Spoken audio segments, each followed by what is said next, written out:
আমাদের মনটা খানিকটা বিচলিত রয়েছে, কারণ আমাদের প্রতিবেশী বন্ধু রাষ্ট্র নেপালে যে ভয়ঙ্কর বিপর্যয় হয়েছে তাতে প্রচুর মানুষের মৃত্যু হয়েছে এবং এখনো প্রচুর মানুষ নিখোঁজ রয়েছেন। এবং অত্যন্ত উদ্বেগের আমি এই মঞ্চে আসার পরে মাননীয় স্বরাষ্ট্র সচিব মহোদয়ার মেসেজ পেয়েছি।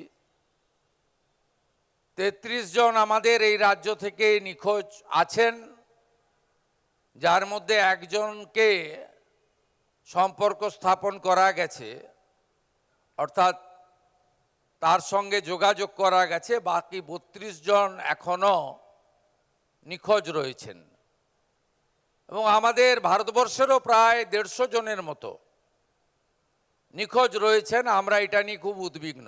ভগবানের কাছে প্রার্থনা করব যে একজনকে যেমন পাওয়া গেছে সুস্থ অবস্থায়, বাকি ৩২ জনকেও আমরা যাতে ফিরে পাই